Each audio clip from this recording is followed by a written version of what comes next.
अगर अपने पैसे को यहाँ पे 50,000 रुपये हर महीने विड्रॉल करते हैं तो भी हमारे पास हमारे इन्वेस्टमेंट में अभी भी लगभग 19 लाख के आसपास पैसे शेष बचे होंगे। ठीक है, अगर हम 50,000 रुपये लगभग 25 ईयर तक विड्रॉल करते हैं अपने इन्वेस्टमेंट से। ठीक है, तो यहाँ पे हम बात करते हैं कि अगर आप किसान नहीं है तो कैसे अपने लिए पेंशन का इंतजाम आप कर सकते हैं। जैसे यहाँ पर समझ लेते हैं कि योजना खास क्यों है, लेकिन उसके बाद हम जानेंगे कि जो खेती नहीं करते हैं, जो किसान नहीं है, वो भी कैसे इस योजना की तरह से भी अपने पैसे से बाद में पेंशन ले सकते हैं। अभी आगे हम वीडियो में बात करेंगे। देखिए, ये जो इस वीडियो में दी गई जानकारी केवल शिक्षा और जानकारी के उद्देश्य से है। कोई भी निवेश करने से पहले अपने वित्तीय सलाहकार से सलाह जरूर लें। दोस्तों, इन किसान लोगों ने सरकार की इस स्कीम का फायदा उठाकर 3,000 रुपये महीने की पेंशन ले पा रहे हैं, लेकिन आप कैसे इस पेंशन को ले सकते हैं, इस वीडियो में इसी बात पे हम चर्चा करने वाले हैं। अगर आप किसान हैं तो कैसे ले सकते हैं, अगर आप किसान नहीं है तो कैसे ले सकते हैं, सारी चीजों को इस वीडियो में डिस्कस करने वाले हैं। तो आपसे रिक्वेस्ट करेंगे कि वीडियो को पूरा एंड तक देखिएगा।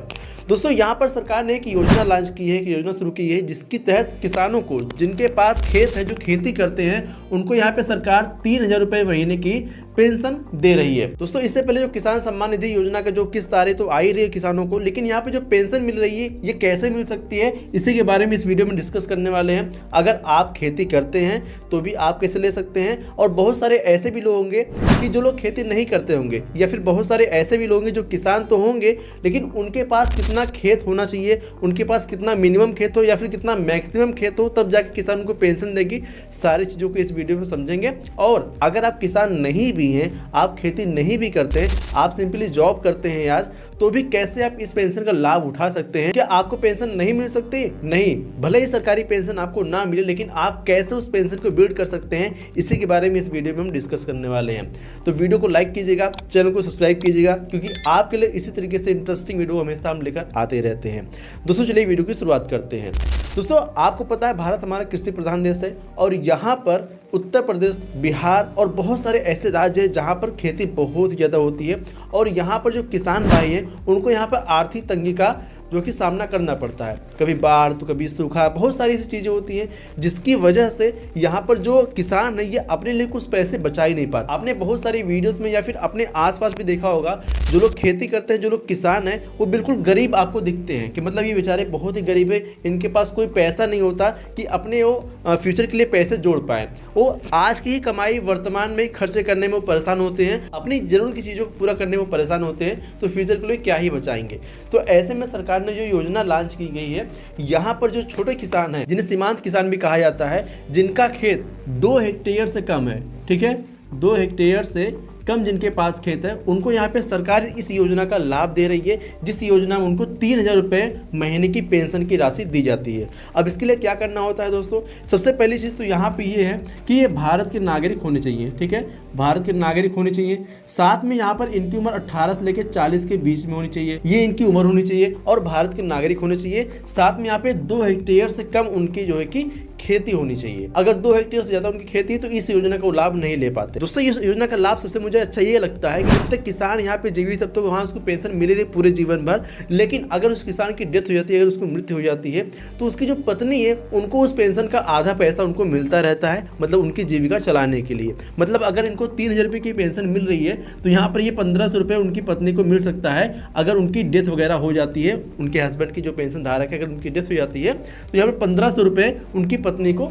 मिलता रहता है। दोस्तों, यहाँ पे सवाल आता है कि ये क्या होता है, लेकिन उससे पहले समझ लेते हैं इसको कैसे हम आवेदन कर सकते हैं। तो इसको आपको कॉमन सर्विस सेंटर यानी CSC पे आपको जाना होता है, और वहाँ पर जाकर अपना रजिस्ट्रेशन आप करा सकते हैं, और वहाँ पे अपना डॉक्यूमेंट जैसे आधार कार्ड, बैंक पासबुक, PM किसान योजना में जिनकी KYC पहले से हुई है वो बिल्कुल आसानी से इसमें जुड़ सकते हैं। दोस्तों, अगर आप किसान नहीं भी हैं तो कैसे पेंशन का लाभ उठा सकते हैं, अभी आगे वीडियो में हम बात करेंगे, लेकिन उससे पहले हम ये जान लेते हैं कि ये काम कैसे करता है। दोस्तों, ये जो योजना चलाई जा रही है, यहाँ पर जो किसान होते हैं उनको कुछ पैसे उनके अकाउंट से जमा होते हैं, बहुत ही बड़ी रकम नहीं होती दोस्तों, यहाँ पर कुछ रकम उनके खाते से लगातार काटी जाती है। जितना किसान भाई अपना पैसा जमा करते हैं उतना ही पैसा सरकार भी अपनी तरफ से राशि वहाँ पे देती है, उनके नाम पे जमा करती है। अब एग्जांपल के लिए हम मान लेते हैं, अगर जिस किसान की उम्र यहाँ पे 18 साल है, ठीक है, जिसकी उम्र यहाँ पे 18 साल है और जिसकी उम्र यहाँ पे 40 साल है, यहाँ पर उनको कैसे करना होता है मैं बताता हूँ। तो यहाँ पे एक किसान है, इनका योगदान जो दोस्तों ये 55 रुपये है, अगर जिनका उम्र कम है, और यहाँ पे सरकार का योगदान भी लगभग 55 रुपये के आसपास भी आता है। लेकिन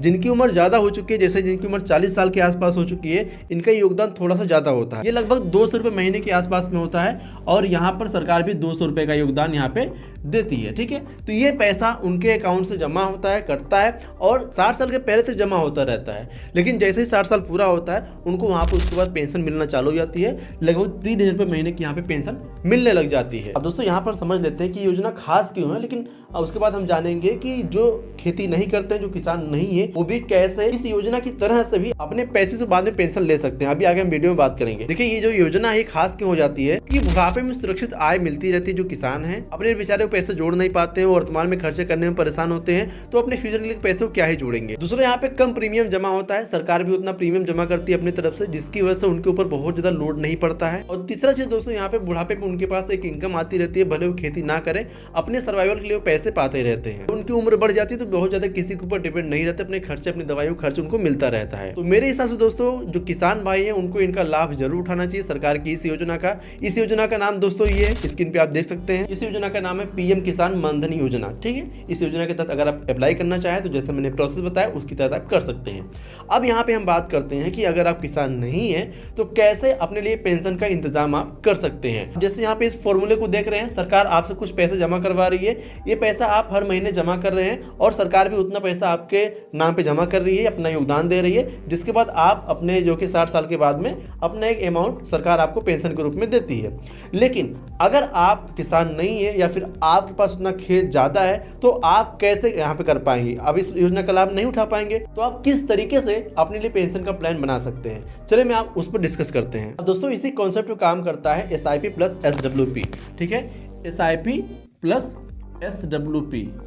अब देखिए मैं आपको एक चीज़ यहाँ पे समझाना चाहूँगा, जो किसान जो सरकार यहाँ पे योजना लाई है पीएम किसान मान धन योजना, यहाँ पर जो किसान है उन पे रिस्क नहीं है। ठीक है, मतलब जो पैसे वो जमा कर रहे हैं उन पर मार्केट का रिस्क नहीं है क्योंकि ये सरकारी स्कीम है। लेकिन जो यहाँ पे ये स्कीम दोस्तों यहाँ पर मार्केट का रिस्क होता है। ठीक है, यहाँ पर जो है मार्केट का रिस्क होता है, जिस तरीके से मार्केट परफॉर्मेंस देती है उसी हिसाब से आपके पैसे घटते बढ़ते रहते हैं। लेकिन यहाँ पर आप कितना पेंशन आप ले सकते हैं, किस तरीके से जमा कर सकते हैं, उसको हम जरा समझते हैं एग्जाम्पल के लिए। जैसे कि मान लेते हैं वहां पर सरकार आपसे 55 रुपये जमा करा रही थी अगर आप 18 साल की उम्र में है। अब दोस्तों यहाँ पे 55 रुपये तो बहुत ही छोटी रकम होती है महीने की जमा करना, लेकिन यहाँ पर अगर हम मान लेते हैं आप 300 रुपये की SIP करते हो। ठीक है, 300 रुपये पर मंथ की SIP करते हो, उम्र आपकी यहाँ पे लगभग यहाँ 18 साल की एज है। ठीक है, और यहाँ पर आप लगभग अपने पैसे को 40 साल तक जमा करते हो। ठीक है, 40 साल तक अपने पैसे को आप जमा करते हो। अभी आप कैलकुलेशन देखिएगा, अभी आप वीडियो छोड़ के मत जाइएगा, बहुत ही इंटरेस्टिंग वीडियो आपको यहाँ पे बताने वाला हूँ।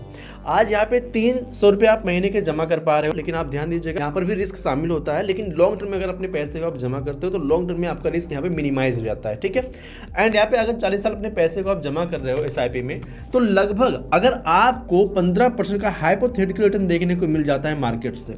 ठीक है, हाइपोथेटिकल रिटर्न अगर 15% देखने को मिल जाता है तो ये पैसे जो आप यहाँ पे 300 रुपये महीने के हिसाब से जमा कर रहे हो, टोटल यहाँ पे लगभग 69 लाख के आसपास पहुंच सकते हैं। ये कोई गारंटी नहीं है, इलस्ट्रेशन ओनली है। अब अगर आप SIP करके इतने पैसे जोड़ पाए हो, लेकिन यहाँ पे एक बात आपको ध्यान देनी है कि आपने इतना पैसा इन्वेस्ट नहीं किया है। लेकिन दोस्तों यहाँ पर ध्यान देने वाली बात क्या है, आपने जो टोटल अपना इन्वेस्टमेंट किया है ये लगभग 1.44 लाख के आसपास ही अपना टोटल इन्वेस्टमेंट किया है। ठीक है, लेकिन आपके पैसे लगभग कितना बने हैं, ये आपके पैसे लगभग आपके लिए डिपॉजिट हुए हैं, बढ़े हैं, आपको यहाँ पे रिटर्न के तौर पे देखने को मिला है। अगर यहाँ पे मार्केट ने हाइपोथेटिकल 15% का रेट ऑफ रिटर्न दिखाया है आपको।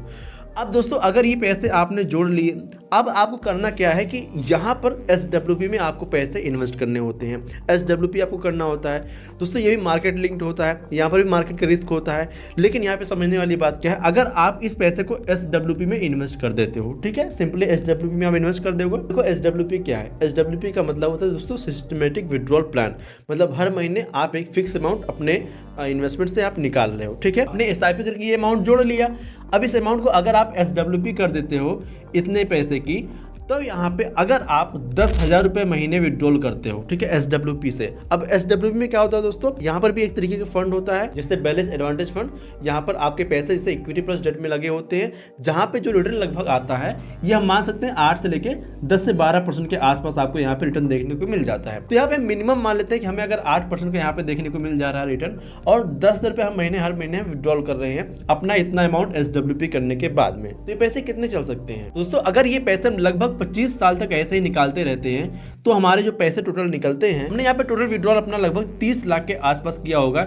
एंड यहाँ पर फिर भी हमारे पास टोटल वैल्यू जो भी बची होगी हमारे पैसे निकालने के बाद में लगभग 3 CR के आसपास में होगी। ये इलस्ट्रेशन ओनली है, ठीक है, हाइपोथेटिकल मैं बता रहा हूँ। तो यहाँ पे 3 CR के आसपास ये वैल्यू बची होगी। लेकिन यहाँ पर भी मेरा पेट नहीं भरता, हम पैसे और निकालना चाहें, अगर हमें पैसे की ज़्यादा जरूरत है, अगर अपने पैसे को यहाँ पे 50,000 रुपये हर महीने विड्रॉल करते हैं तो भी हमारे पास हमारे इन्वेस्टमेंट में अभी भी लगभग 19 लाख के आसपास पैसे शेष बचे होंगे, ठीक है, अगर हम 50,000 रुपये लगभग 25 ईयर तक विड्रॉल करते हैं अपने इन्वेस्टमेंट से, ठीक है। तो ये होता है पावर ऑफ SWP और SIP। अगर आप किसान नहीं है या फिर आपको कहीं और किसी तरीके से पेंशन नहीं मिल रही, तो आप अपने इन्वेस्टमेंट से अपने फ्यूचर में आमदनी का इंतजाम कर सकते हैं अगर आज आप छोटे छोटे इन्वेस्टमेंट करते हैं। लेकिन आपको यहाँ पे ध्यान देना है कि मार्केट का रिस्क यहाँ पे शामिल होता है जो भी आप अपना इन्वेस्टमेंट कर रहे हैं, इसीलिए सोच समझकर कोशिश करें कि फाइनेंशियल एक्सपर्ट की सलाह लेकर अपना इन्वेस्टमेंट करें तो ज्यादा बेहतर होगा। तो आपने देखा कि आप कितने मिनिमम अमाउंट से अपना इन्वेस्टमेंट कर सकते हैं। 300 रुपये पर मंथ के हिसाब से अपना इन्वेस्टमेंट कर सकते हैं। लॉन्ग टर्म का अगर आप होराइजन चुनते हैं तो यहाँ पे रिस्क होने की संभावना आपकी कम हो जाती है। शॉर्ट टर्म इन्वेस्टमेंट करने की कोशिश बिल्कुल भी ना करें और इस तरीके से आप अपनी पेंशन का प्लान कर सकते हैं। सो आई होप दोस्तों आपको ये वीडियो समझ में आई होगी, आज की वीडियो आपको पसंद आएगी और SIP और SWP का कॉन्सेप्ट आपको समझ में आया होगा। अगर ये वीडियो पसंद आई हो तो वीडियो को लाइक कीजिएगा। अगर आप चैनल पहली बार सब्सक्राइब नहीं किए हैं तो चैनल को सब्सक्राइब करना मत भूलिएगा। साथ में दोस्तों अगर आप जियो के फंड के साथ इन्वेस्टमेंट करने के बारे में सोच रहे हैं, उसके बारे में जानकारी चाहते हैं, तो मैंने यहाँ पे वीडियो बना रखा है, इस पर क्लिक करके पूरी वीडियो आप देख सकते हैं। तो क्लिक करके पूरी वीडियो देखिए, मिलते हैं आपको इसी वीडियो में। आपने अभी तक चैनल को सब्सक्राइब कर दिया होगा। चलिए मिलते हैं नेक्स्ट वीडियो, तब तक के लिए जय हिंद, जय भारत। इस वीडियो में दी गई जानकारी केवल शिक्षा और जानकारी के उद्देश्य से है। कोई भी निवेश करने से पहले अपने वित्तीय सलाहकार से सलाह जरूर लें।